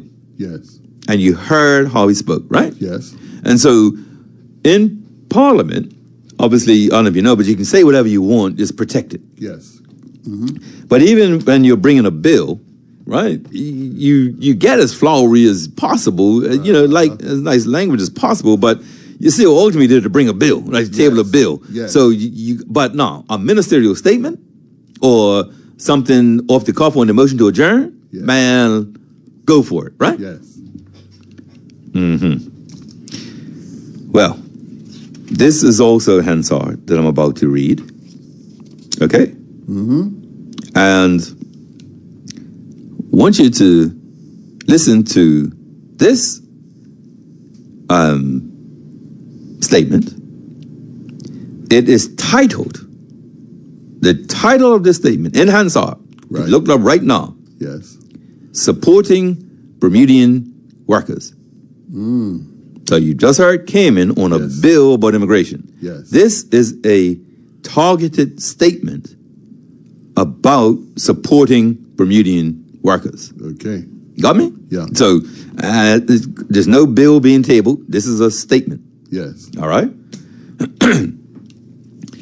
It's the Minister of Economy and Labor, Honorable Jason Hayward. He begins. In March 2024, I stood before this Honorable House to lay the position paper entitled Retaining the Local Workforce. The paper highlighted the demographic challenges that will negatively impact the Bermudian workforce as a result of declining birth rates and an aging population. The paper explained that Bermuda, like many other aging economies, will experience labor shortages and skill gaps in the coming years. The Ministry of Economy and Labor recently released the 2025 job market employment briefs, and the data indicated that there was an increase of 585 jobs between 2023 and 2024, of which only 18 or 0.1% were filled by Bermudians. The Bermudian job numbers illustrate the labor force problem explained in the 2024 position paper. Madam Deputy Speaker, the problem we are facing is clear. New Bermudians entering the workforce are simply replacing those who are retiring. For example, if 400 Bermudians retire from the workforce in 2024, according to the job numbers, it means that 418 new Bermudians entered the workforce in 2024, which would reflect only 18 new Bermudian jobs created. The impact on our population's demographic profile on our job numbers cannot be overemphasized. Madam Deputy Speaker, the government is committed to making sure that Bermudians are provided with every opportunity to equip themselves with the knowledge and requisite skills needed so they can have a fair shot when competing for jobs. As a government, we want to see more and better opportunities for Bermudians. The government has been unwavering in our commitment to implement policies and expand the rights of Bermudian workers and ensure Bermudians are protected in the workplace. Madam Deputy Speaker, the government has a proud track record of expanding labor protections. The government has worked diligently to strengthen workers' rights and protections, such as implementing a minimum wage rate of $16.40, ensuring all employers have a policy against workplace bullying and harassment, increasing compensation for workplace injury, increasing maternity leave, introducing paternity leave as a right, ensuring all employees get meal breaks, publishing independent contractor guidance, and protecting employees' tips and gratuities. However, Madam Deputy Speaker, it was acknowledged that more work was needed to strengthen labor policies and their enforcement to ensure that the rights of Bermudian workers are protected. Thus, in the 2024 position paper, the government committed to providing further support to Bermudians in the workforce, and I am pleased to report the significant progress that has been made. Madam Deputy Speaker, the government committed to and delivered on our commitment to produce guidelines that clarify how the minimum hourly wage will progress and have increased the minimum hourly wage to $7.13. The government committed and delivered on our promise to increase allowable severance pay by increasing the maximum payout from 26 to 32 weeks for long-serving employees. The government committed to and delivered on our promise to amend the work permit policy to ensure that Bermudian workers are protected from being forced out during layoffs when there are work permit holders in similar positions. The government committed to and delivered on our promise to amend the work permit policy to ensure there's a hiring hierarchy which places Bermudians first amongst all other groups. The government committed to and delivered on our promise to amend the work permit policy to ensure that all work permit holders have proficiency in the English language. The government committed and delivered on our promise to continue to revise closed and restricted job categories. The Ministry of Economy and Labor will also host industry-specific employee meetings to get a better understanding of current workplace conditions to better shape future policies. In addition, Madam Deputy Speaker, the government is partnering with the unions on the creation of a campaign supporting collective bargaining and union organizing. The government has also developed a policy which is under review by the Labour Advisory Council to advance pay transparency provisions. And the Labour Advisory Council is also reviewing options to strengthen the rights of the Employment and Labour Tribunal to better support workers in receiving their awards. And the government will be issuing guidelines to employers to encourage the continuation of work for workers over the 65 years of age. Madam Deputy Speaker, these commitments and ongoing initiatives demonstrate the government's unwavering dedication to protecting Bermudian workers and strengthening the labour market. By advancing fair employment practices, supporting union efforts, and ensuring equitable treatment for all employees, we are laying the foundation for a more just and prosperous future. Our future remains on fostering an inclusive workforce where every Bermudian has the opportunity to thrive, and we will continue to work collaboratively to address emerging challenges and uphold the rights of all workers. Thank you, Madam Deputy Speaker. Billy, you there? Yeah, I'm here. Were you moved? Did that inspire you? Did you hear things that gave you confidence that Bermudian workers are? There were some nice things in there. But now I have something to compare that with. Well, you know something, there's not much more. That's the end of his statement. Right. Okay? Okay. So let me give you the questions that the opposition asked. Yes. Okay. Because as a ministerial statement, you had three. Anyway. Question number one, under supporting Bermudian workers. This is Dr. Douglas DeCudo. My question concerns the portion of the statement that refers to the amendments to the work policy that all work permit holders have proficiency in the English language. It is my understanding that there could be up to 150 Cuban nationals working at Fairmont Southampton site who have come here directly from Cuba and do not have visas through third English-speaking countries. Does the minister know if those workers speak English in compliance with this work permit policy? Thank you. The minister replied, at this point, the expectation for all workers in Bermuda is that they are proficient in the English language. There have been no formal complaints provided to the Department of Immigration as it pertains to the nationals which are working at the site which the member mentioned. Did you follow that? Yes. You sure? Yeah. Okay. Do you have a supplemental question? Did the employer of these Cuban nationals make representations to the government that they speak English in compliance with the policy? The minister, at the time in which those work permit applications would have been submitted, the policy where all employers now have to prove English proficiency for their employees wouldn't have been in place. And so, as of November 1st, all employees and any new permits coming in will have to prove English proficiency. I'm not sure why the member is singling out or targeting one specific group of workers who are working on one project, but certainly across the board, we have nationals from a multitude of countries whose home country is not an English-speaking country. And as a result, we want to make it clear in our policy moving forward that every single individual who enters Bermuda to work must have proficiency in the English language. If they have not come from a country which is primarily an English-speaking country, then we are asking those individuals to make proof that they have attended an English-speaking university or they've passed a designated test that the Immigration Department has identified. Douglas DeCudo, thank you, Minister. So, can you confirm that we should expect that upon renewal of these Cuban nationals' work permits, they will all be English speakers or have English-speaking proficiency? And, because the question was asked, I just use this as a specific example. I find, Madam Deputy Speaker, that using specific examples can help illustrate policies and improve understanding. The Minister, it currently stands that all individuals working in Bermuda should have proficiency in English. Prior to November 1st, there was not a test or burden of proof required. Now we are requiring persons to provide that burden of proof. What we are doing for every new work permit moving forward is ensuring that the test is actually provided.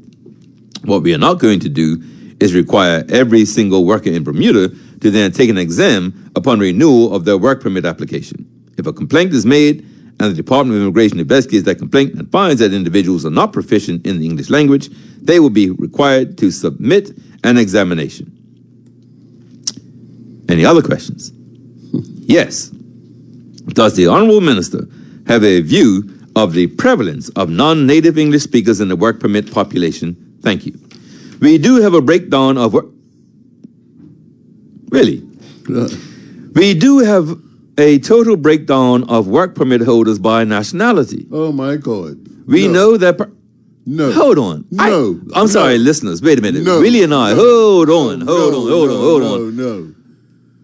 All right, listen, sorry. What's just happened there is I advised Willie on a Patty request that asked about the nationalities of work permit holders and was told Yes. that information is not kept on recorded. Well, apparently the minister knows. Apparently Government House, because they invited all Ukrainians up there as well. Mm-hmm. And remember we made that... Yes. I tell you. We do have a total breakdown of work permit holders by nationality. We know that persons emanate from countries which are not English-speaking countries, but we cannot make assumptions that all of those individuals are not proficient in English because they come from a non-English-speaking country. Thank you. Now, a new question. A new asker. Questioner. Yes. It's Mr. Dwayne Robinson. Member from Constituency 30, and I think Shadow Tourism and Transportation Minister. My question for the minister is, let me declare my interest. I also work in the field of immigration as my day job. I just wanted to ask the minister about the additional work permit policies as mentioned in his statement. As we know, the Department of Immigration have a lot of things they are currently having to enforce. Does the minister feel as though there is adequate resources available to enforce these new policies that have been amended recently? The minister? The answer is yes. Yes. It was mentioned in the statement as well about paternity and maternity leave, and I just want to ask the minister if there's been any consideration of a shared parental leave scheme similar to the one in the UK. As we know, families are not as traditional as they once were. You have women that are now the breadwinners and various things. So, has there been any consideration to modernizing our parental leave? And I also want to commend the extension for the paternity leave for men. But, and there was some laughter, he says, as a father, I did utilize it, so I appreciate it. But I just wanted to get that clarity from the minister, if there was any intention to update that policy or consider any alternatives.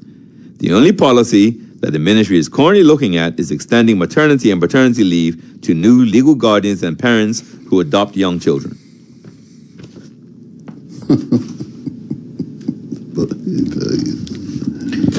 So, that was a statement about protecting Bermudian employees. Yes. There was about a statement for no bullying in the workplace. Right. That when there are layoffs, Bermudians will be last to go, where there are other people on work permits. Yes. You notice, not he, nor the two opposition MPs spoke about the 560 versus 18. None. Not one of them. Yeah. And what came in was just, that one speaker did more about Caymanians. Yeah. Anyway, when I talk about the political class, Yeah. look at the point scoring that was going on there. Yeah. And yet, now one person said, 18? 500 and... What are the plans for the minister to ensure that employers respect Bermudian employee? He would have just read the very list he read. Yes. Right? The very thing that he's thinking, we're doing a good job. That's why I keep trying to say it shouldn't be the show, but equally our leaders don't act like the truth is the truth. Mercy.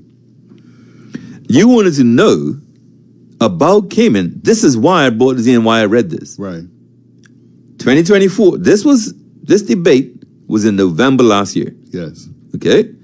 The results have been out about the 2024 job market. It was already out. Yes. Let me go on a bit more. The document supporting Bermudian workers Yes. almost runs counter to the report retaining the local workforce. Got you. The retaining local workforce says they want to halve the time it takes for permanent residents to qualify. Yes. What did Cayman just say? Permanent residents, right? Yes. You, Yeah, I get it. you asked. Yes. Okay, I'm just saying. Yes. I wrote lobster, Yes. some say frog, lobster in the pot? Squeals. No. It does if you put it in if it's boiling. Yes. If you put it in like most chef, don't you put it in cold? Yeah. And then it doesn't even realize what's happening. And by the time it realizes, it's dead. okay then. Yes. Yeah. That was November. There's no sense of anything going in the wrong direction on that house, up on that hill. Right. Okay? And maybe I'm being alarmist. Maybe 18 jobs out of 560 is great. No, it isn't. Are you sure? Shouldn't be proud of that. Well, not one of the people, the shadow or the minister or anybody in the house. But let me tell you, when I stopped talking, it's because that was the end of the discussion. Yeah. I didn't just stop because of whatever. That was it. No. When I said on here before, he didn't mislead anybody. But this wasn't even a statement that released, like this is just supporting Bermudian workers. The statement that was done when the information data came out, I told you, it was said there was no big deal. Well, look at the representation. Who is it for? Well, what did we say? Prevention better than cure. Yes. Okay, and so here's the thing. I'm going to read some stuff, okay, that makes us a whole lot better. ABIC. Okay. There are 130 international companies in that association, right? Okay. So pretty substantial. They have, and I don't want anybody to think I was gotten to. This is just me doing the balance part. Over the years, they have given scholarships to over 700 students. When Cyril Ritter wrote the column I read, what does international business owe Bermudians? And he said nothing. They buy gas and stuff. Economy. Yeah. He said back then in that statement that about 60% of the employees in international business were Bermudian. In 2022, same number was given. So that might just be a number they like throwing around and we believe it, or it might be the case. But the other thing, I did see something that said there was, man, it's going right in my head. 60%, oh, right, that now Bermudians are more broadly defined. And so that phrase, and that what the minister said in November, in that statement, I'm going to have that double checked because I know one of our listeners would have said, wait a minute. If you remember, really, we had a message from someone that said that there was a change in policy and that a born Bermudian, a PRC, and a spouse of a Bermudian were all treated the same.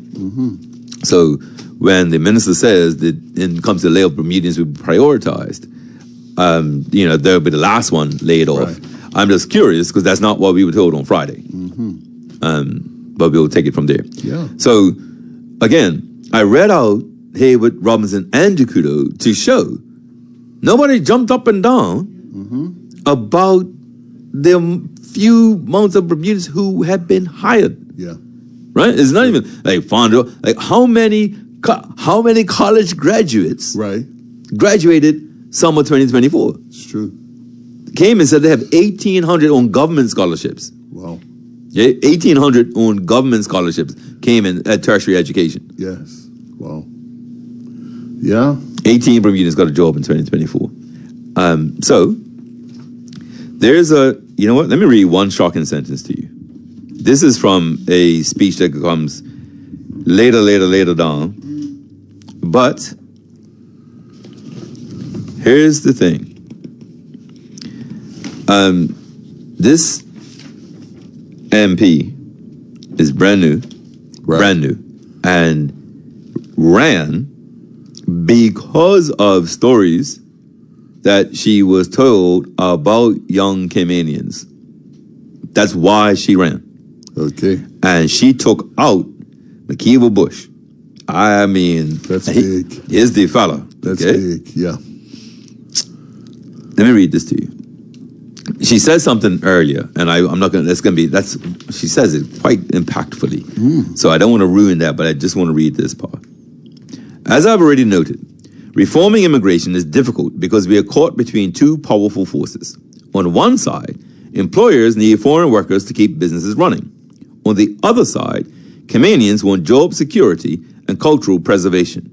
Let's be honest, the balance has tilted. Expatriates now outnumber Caymanians with 54% making up our population as of 2024. Many of our people feel they are just a minority in their country and are being overlooked for jobs and opportunities for growth. I can tell you, she says it 3 times. We must act now to protect the 46% Caymanians that we have left in these islands. Wow. In the population of Cayman, Caymanians are the minority. Yes. And you wonder how, okay, they chased that prosperity at the expense, I would say, of opportunity, of culture, okay? Yeah. And so the reason why I wasn't taking calls today is because everyone, including me, will have stories that we can put in about immigration, about job opportunities, about training, about having to train. And trust me, there are other speeches that come out of Cayman that I'm going to do on Wednesday that you would think Bermuda and Cayman, but here's the key. Is it the nature of the industries, right? Are the people who move the most money around the world people who, right? Is it just capitalism? Capitalism wants to make the most by the least. Right. And capitalism doesn't have an injection for culture, social caring, nationality. Capitalism, that part, unless right, that nationality is specifically trained or good or whatever for that, capitalism doesn't care. Yes. So, as we've said on this show, this is not Bermuda Inc. Yeah. Bermuda Inc. is like Cayman Inc. It doesn't matter who your population, they're born Caymanian or born Canadian. Why does it matter if it's Cayman Incorporated? Right. If it's Bermuda Incorporated, why does it matter? I read the full statement and the questions from the OBA. Not one servant of the people wondered how the people were being served. Not one. Wasn't it, boy, tell you, our national interest, man. I mean, Well, that's the problem. Yeah.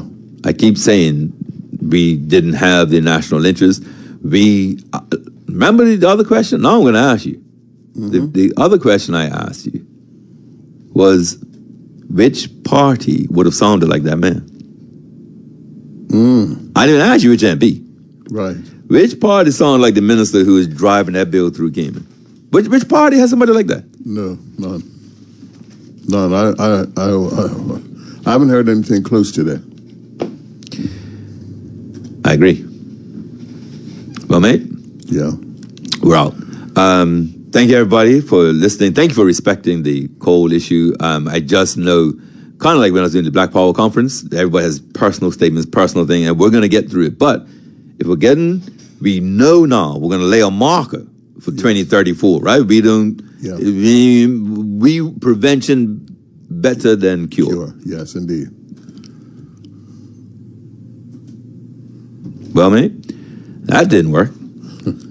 Let's try it again, shall we? Field Show, where stimulating conversation is heard every Monday, Wednesday, and Thursday at 2 p.m. here on Magic 102.7 FM.